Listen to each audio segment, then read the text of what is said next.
గోంగూర. గోంగూర ఊరగాయ తింటావా? అమ్మో బీపీ ఎక్కువ అయిపోతుంది. అయ్యో కొబ్బరి చట్నీ తింటావా? కొలెస్ట్రాల్ వస్తుంది. అయ్యో నువ్వులు తింటావా? నల్లగా అయిపోతావు అని డాక్టర్లు ఈ తజ్ఞులు చెప్పడం మొదలుపెట్టారు. మనం ఊరగాయలు తినేది ఆపు చేశాము, కొబ్బరి చట్నీలు తినడం ఆపు చేశాము, కోడిగుడ్లు తినడం మొదలుపెట్టాము. హార్ట్ బ్లాక్లు మొదలయ్యాయిరా బాబు.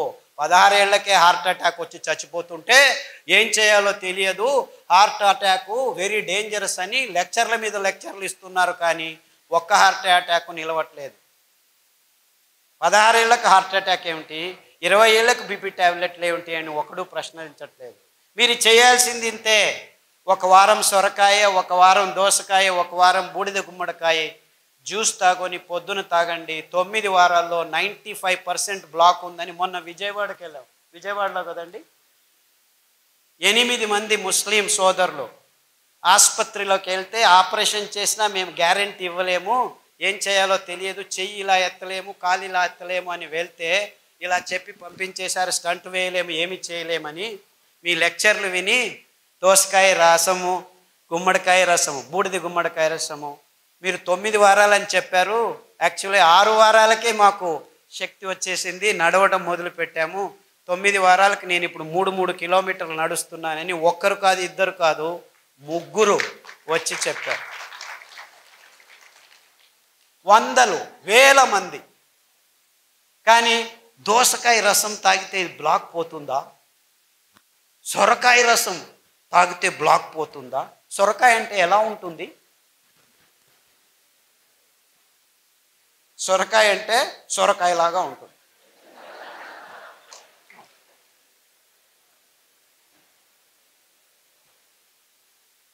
అంటే మన అద్భుతమైన పదార్థాలని మనం గుర్తించలేని నీచ స్థితికి దిగజారిపోయాం మనం. ఎంత వైవిధ్యమైన ప్రదేశం మనది. అది ఎన్ని కూరగాయలో, ఎన్ని ఆకుకూరలో, ఎన్ని ఫలాలో, ఎంత అమృత ఫలం. జాంపండు వస్తుంటే మేము దిగి జాంపండు అక్కడే తిని వచ్చేసాం. అమృత ఫలం, పేరే అమృతం, పరిపూర్ణ ఫలం. కానీ ఏమంటున్నారు? పాలు పరిపూర్ణ ఆహారం అంటున్నారు. పాలు మీకు పరిపూర్ణ విషం. ఇంత అద్భుతమైన పండును పెట్టుకొని కివీ ఫ్రూట్ తినండి, స్ట్రాబెర్రీ తినండి. అది స్ట్రాబెర్రీ ఎక్కడ పెరుగుతుందో తెలియదు. లేదు మేము పెద్దగా వేసి స్ట్రాబెర్రీని పెంచిస్తున్నాము, ఇజ్రాయేల్ నుంచి టెక్నాలజీ తెస్తున్నాము, ఆక్వాకల్చర్ చేస్తాము, ఇది చేస్తాము, అది చేస్తాము. అలా పెంచాల్సిన కర్మ మనకేమిట్రా? ఆ సీతాఫల పండు ఊరికి అదంతకదే పెరుగుతుంది, రాళ్ళ సందుల్లో పెరుగుతుంది. ఆ సీతాఫలం తింటే మీ వైట్ డిశ్చార్జు, గర్భకోశ సంచుల్లో ఉరిమూత్రం అంటే మంటమూత్రం, ఇవన్నీ ప్రాబ్లమ్స్ 6 రోజుల్లో మాయమైపోతుంది. ఆ కాల్షియం అని తలగొట్టుకుంటున్నారు కదా, 2 సీతాఫల పండు తినండి, మీకు ఎంత కాల్షియం కావాలి 2 నెలలకు అంతా దొరికిపోతుంది. ఏ డాక్టర్ అయినా సీతాఫల పండు తిను అని చెప్తున్నాడా? నువ్వులు తినండి, ఒక లడ్డు, 100 గ్రాముల లడ్డు 1 లీటర్ పాలల్లో ఉన్న కాల్షియం మీకు దొరికి టేస్ట్ చేస్తుంది. 1 లీటర్ పాలు తాగితే మీకు దొరికేది 180 మిల్లీగ్రాముల కాల్షియమే. ఉండేది 1 గ్రాము, అయితే దొరికేది అంతే. కానీ ఈ మాట ఎవరు చెప్పలేదు. ఎందుకంటే పాల ఇండస్ట్రీ పెరగాలి, ఆ కంపెనీలకు దుడ్డు కావాలి, స్టెరాయిడ్స్ కంపెనీలు బాగుపడాలి. మీరందరూ పాలు తాగి రోగాలు తెచ్చుకుంటుంటే మేము డబ్బులు చేసుకుంటుంటాం. ఎందుకు మన మీద రుద్దుతున్నారు? ఈ పెద్ద పెద్ద కంపెనీలు సూట్ కేసులు ఇస్తే రాజకీయ నాయకులు పాలసీలు చేసి పాలు తాగండి, గుడ్లు తినండి, ఇది చేయండి, అది చేయండి అని ఈ స్కీములు, స్కాములు. మనకు అవసరం లేనివన్నీ అవసరం ఉందని ఈ విజ్ఞానులు చెప్తున్నారు. మనం బసవన్నలాగా తలలు ఊచుకుంటూ వాళ్ళు చెప్పింది పెద్ద పెద్ద పొట్టలు, బ్లాకులు, ఇది అది దిక్కుతోచట్లేదు, అయోమయ స్థితి అంటున్నాం. మనం చేయాల్సింది ఇంతే. మన పూర్వీకులు తింటున్న పదార్థాలని మళ్ళా స్వచ్ఛంగా, ఏ రసాయనిక పదార్థాల గోజు లేకుండా మనం పెంచుకోవచ్చు. మనమే కాదు, మొత్తం ప్రపంచానికి అద్భుతమైన ఆరోగ్య రహదారిని నిర్మించి తినండ్రా మీరు ఆరోగ్యంగా ఉండర్రా అని ఊరిక ఫ్రీగా పారవేయచ్చు. ఎందుకంటే ఈ ధాన్యాలు ఎక్కడ పడితే అక్కడ బయలుసీమల్లో, బంజరు భూముల్లో ఎవరి అవసరము లేదు, 4 వానలు చాలు. మీరు ఆ బియ్యాన్ని పెంచాలంటే 8,000 లీటర్ల నీళ్లు కట్టాలి 1 కేజీ పెంచేదానికి. అందరూ ఈ కొర్రలు చాలా ఎక్కువ అని అంటున్నారు, కానీ ఆవిడ చెప్పినట్లు రైతులకు దొరికేది 10 రూపాయలే, ఈ మిడిల్ ఫీలర్స్ తీసుకుంటున్నది 100 రూపాయలు. సో ధర ఎక్కువ ఉండేది రైతు వల్ల కాదు, ఈ మిడిల్ మ్యాన్ వాణిజ్యీకరణం వల్ల. అందుకే వాళ్ళకి చిన్న చిన్న మిషన్లు, మిక్సీల్ని మేము ట్వీక్ చేసి, నేను ఇంట్లో యాక్చువల్లీ మా అక్కయ్య గారు బుచ్చి అని ఉంది, ఆవిడ నేను కలిసి ఆ పద్ధతిని కనిపెట్టాను. అందుకే దానికి బుచ్చి మెథడ్ అని పేరు పెట్టాను. ఇన్ఫ్యాక్ట్ ఆవిడ మనవరాలు అనంతపూర్లోనే చదువుతుంది, మాలా అని, ఇక్కడ వచ్చి ఉండాలి, వీళ్ళ కాలేజీలోనే చదువుతాం. ఆ మెథడ్ని పల్లెలకు అందచేస్తున్నాము.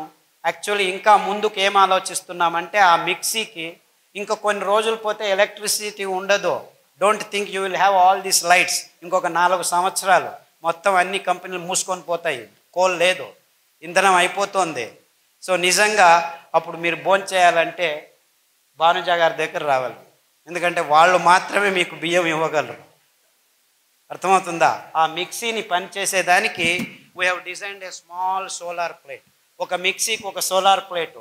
సో చెట్టు కింద కూర్చొని ఆ ప్లేట్ చెట్టు పైన పెడతాము, నీడలో కూర్చుంటాము, ప్లేట్ ఎండలో ఉంటుంది, మిక్సీ రెడీ అవుతుంది, సిరిధాన్యం మీకు రెడీ చేస్తారు, బియ్యం రెడీ చేసి ఇస్తారు. సో ఆవిడ వెనక తిరగండి, ఆ మహిళల వెనక తిరగండి, మీకు నిజమైన ఆరోగ్యమైన సిరిధాన్యాలు ఇప్పుడు కాదు 5 సంవత్సరాల తర్వాత కూడాను దొరుకుతాయి. ఎందుకంటే ఆ డీసెంట్రలైజ్ టెక్నాలజీని మేము గడిచిన 5 సంవత్సరాల నుంచి పల్లె పల్లెకు వెళ్ళి ట్రైనింగ్ ఇస్తున్నాము. అందుకు బాలన్ గారు చాలా శ్రమిస్తున్నారు. బాలన్ ఎక్కడున్నావా బాబు?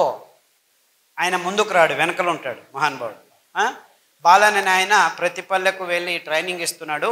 అంతేకాకుండా మైసూర్లో ఒక చిన్న పల్లెలో 5 ఘటకం అంటే 5 మిక్సీలు చిన్నగా వచ్చిన వాళ్ళందరికీ, వేరే వేరే ఊర్ల నుంచి వచ్చిన వాళ్ళకి ట్రైనింగ్లు ఇస్తూ ఉంటాం మేము.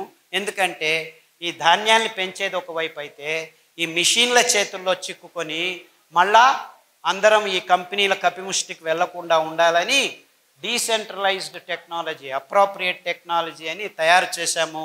ఇప్పుడు పల్లెల్లోనే మీరు బియ్యాన్ని తయారు చేసుకోవచ్చు. పల్లె ప్రజలకి ఇది చాలా అవసరం. ఎందుకంటే మీరు పెంచుతారు, మళ్ళా కంపెనీలకు దారిపోకుండా మీ ఇంట్లోనే మీకు కావాల్సింది మీరు ఖర్చు పెట్టకుండా బియ్యం తయారవుతుంది. మీరు భోంచేసి మీరు ఆరోగ్యంగా ఉండి మిగిలింది ఎప్పుడు కావాలంటే అప్పుడు బియ్యం చేసి ఇవ్వచ్చు. ఈ అద్భుతం ఎందుకంటే ఈ ధాన్యాలు ఏ కెమికల్స్ లేకుండా 7 సంవత్సరాలు ఉంటాయి. మీరు పొట్టు తీయకుండా ఉంటే, పొట్టు తీస్తే 2 నెలల్లో పురుగు వస్తుంది. అంటే ఎంత అద్భుతంగా ఉంది చూసుకోండి. ఎంత కావాలో అంత బియ్యం చేసి అమ్ముకోవచ్చు, ఎంత కావాలో అంత తింటూ ఉండొచ్చు. సో దీన్ని నిలువ ఉంచేదానికి ఎవ్వరి కెమికల్ అవసరం లేదు. ఎంత అద్భుతం చూసుకోండి. ఇది కొర్రలే కావచ్చు, రాగులు కావచ్చు, అండు కొర్రలు కావచ్చు, ఇవన్నిటికీ అద్భుతమైన గుణాన్ని దేవుడు ఇచ్చాడు. బీజ కవచం ఉందంటే ఏ పురుగు రాదు. బీజ కవచం తీసేస్తే పురుగు వస్తుంది, 1 నెలలో వచ్చేస్తుంది. సో స్వచ్ఛందంగా మీరు అప్పటికప్పుడు ధాన్యాన్ని నిలువ ఉంచవచ్చు, బియ్యాన్ని నిలువ ఉంచేదానికి లేదు. అది ఫ్రెష్గా తయారు చేసుకొని ఈ చిన్న మిక్సీలో ఎప్పటికప్పుడు తయారు చేసుకొని అందరికీ సరఫరా చేయొచ్చు. సో ఈ మిడిల్ మ్యాన్కి దక్కాల్సిన ఆ లాభం రైతులకే నేరుగా వచ్చేందుకు మేము ఈ పద్ధతిని కనిపెట్టుకున్నాం. అంటే మనం ఏం చేసినా మన రైతులు, మన పల్లెలకు ఆర్థికంగా సహాయం కావాలి, కానీ మిడిల్ మ్యాన్ ఎక్కడో ఒక చోట డబ్బులు చేసుకుంటూనే ఉంటాడు. సో ఈ అద్భుతమైన పద్ధతిని కనిపెట్టినందుకు, పని చేస్తున్నందుకు బాలన్ గారికి, మా అక్క బుచ్చెక్కకు నా నమస్కారాలు. ఆ మిషన్ని ట్వీక్ చేసాం మేము. దాంట్లో పల్స్ అని ఉంటుంది, 1, 2, 3 స్టెప్పులు ఉండవు, ఊరికి అలా పట్టి వస్తే టక్కన వచ్చేస్తుంది. ఇదంతా చేశాము. అన్ని విషయాల్ని క్లుప్తంగా కాకుండా వివరంగా అందరి ముందు ముక్తంగా పంచుకోవాలి. బుద్ధితనాన్ని అమ్ముకునే బుద్ధిమాంద్యం మనకొద్దు. ఈ పాశ్చాత్యుల్ని మనం గమనించి మన బుద్ధితనాన్ని అమ్ముకుంటున్నాం, అది బుద్ధిమాంద్యం అని చెబుతూ ఇంతవరకు నా మాటల్ని శ్రద్ధగా వింటున్నారో విన్నారు.